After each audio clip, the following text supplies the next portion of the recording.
ঈদের দিন বিকালবেলা একটু ঘুরতে বের হয়েছি, চলে আসছি আমাদের কুমিল্লা গুমতি নদীর পার গুমতি কফি হাউসে। Hello everyone, right now my Facebook page and YouTube channel. তো এখন হচ্ছে আমরা গুমতি নদীর পার দিয়ে হচ্ছে যাইতেছি, আর গুমতি নদীর ভিউটা আপনাদের সাথে শেয়ার করতেছি। খুবই সুন্দর। এখন হচ্ছে আমরা ভিতরে প্রবেশ করলাম, ভিতরে ডেকোরেশনটা খুবই সুন্দর, মানে এক কথা খুবই অসাধারণ, অনেক সুন্দরভাবে ডেকোরেশনটা করা হয়েছে।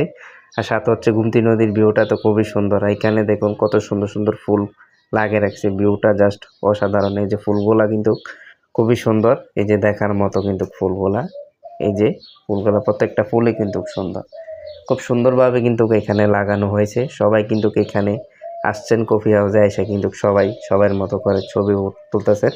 এই যে সামনাটা একটু দেখুন, এই যে কত সুন্দর, ডেকোরেশনটা খুবই সুন্দর। মানে দিন বিকালবেলা এখানে সবাই কিন্তু ফ্যামিলি নিয়ে আসছেন ঘোরার জন্য, ভালো একটা সময় কিন্তু উপভোগ করছেন। তো এখন হচ্ছে এখানে কিন্তু সিঁড়ি আছে, এই যে সিঁড়ি দিয়ে কিন্তু একটু হাইটা কিন্তু আমি আপনাদেরকে দেখাইতেছি।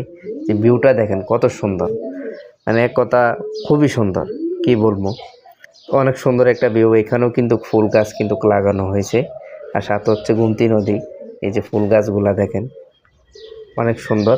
তো আপনারাও চাইলে আপনাদের পরিবারকে নিয়ে এখানে এসে কিন্তু একটা ভালো একটা সময় কিন্তু আপনারা কাটাতে পারবেন। আর সাথে হচ্ছে বানাসোয়া ট্রেন ব্রিজটা দেখুন, খুবই সুন্দর, অনেক সুন্দর একটা ভিউ।